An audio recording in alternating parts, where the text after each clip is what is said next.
Asumsi saja kita dapat soal PR seperti ini. 1. I always bla bla bla atau titik titik titik to school at 6:10 a.m. Pilihannya A. Goes, B. Go, C. Going. Kemudian soal yang kedua, Ani bla bla bla breakfast before going to school. Pilihan jawabannya A. Have, B. Having, dan C. Has. Oke, bagaimana cara menyelesaikannya? Oh ya, ini soal atau materinya materi dasar, setara dengan materi SMP atau SMA.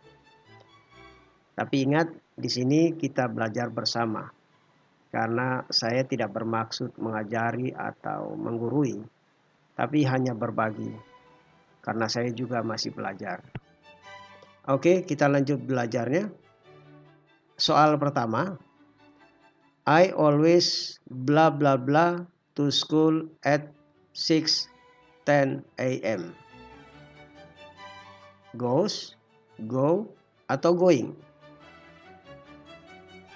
Pertama, ini menurut saya ya, bisa saja salah. Kita identifikasi yang mana subjeknya. Biasanya subjek itu ada di depan kalimat. Dan biasanya subjek itu yang melakukan pekerjaan atau sebagai pelaku pekerjaan.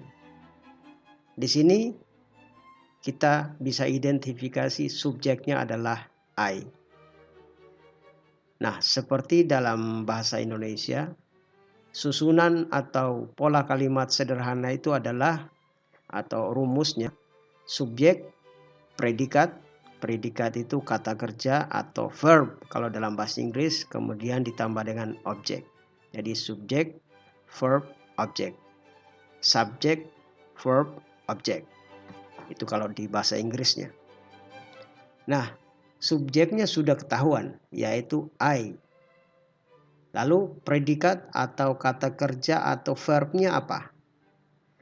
Justru itu di sini sudah dikasih tahu predikatnya atau verbnya.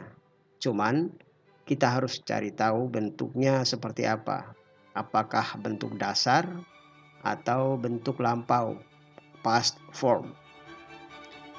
Karena dalam bahasa Inggris bentuk verb atau bentuk kata kerja itu ditentukan oleh beberapa faktor, misalnya waktu kejadian, kemudian subjeknya. Nah, di sini kita lihat kapan waktu kejadiannya. Kita cek soalnya, oh ternyata waktu kejadiannya itu jam 6:10 pagi. AM itu pagi ya. Jadi jam AM itu dari AM itu dari jam 12 malam sampai jam 12 siang.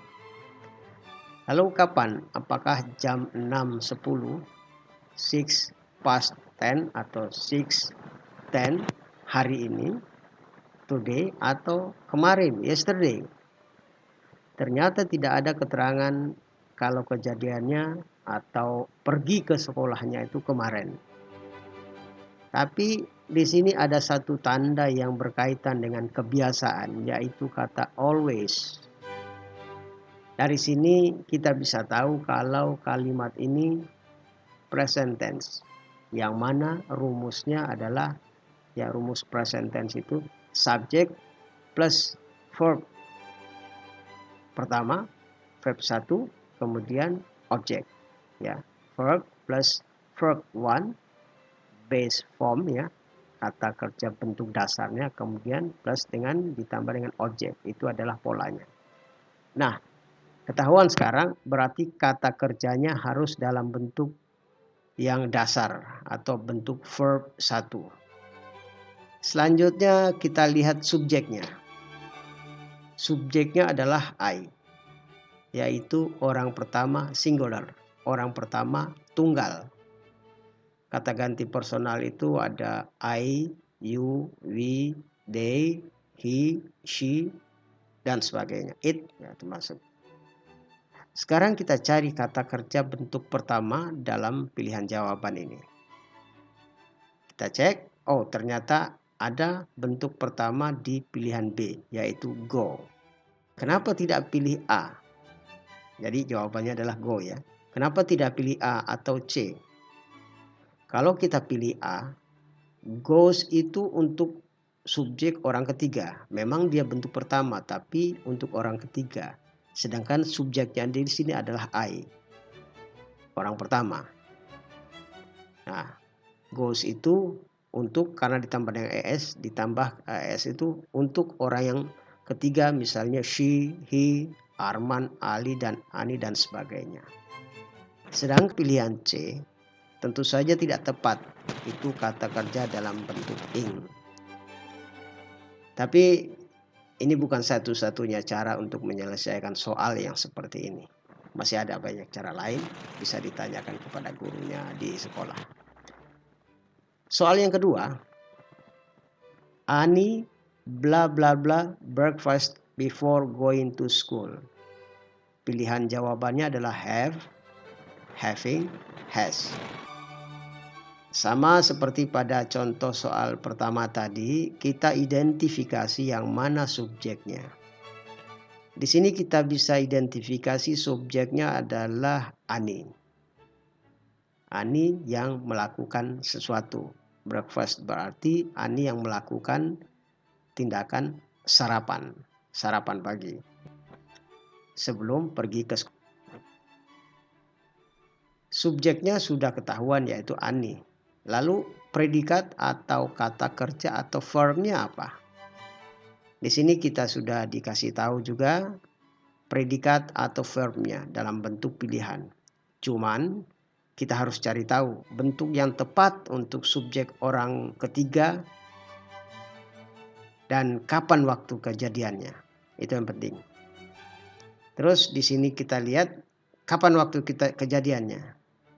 Waktu kejadiannya tidak ditemukan, ya, tidak ada keterangan waktu kejadian. Cuma dibilang di sini kalau Ani itu sarapan sebelum berangkat sekolah.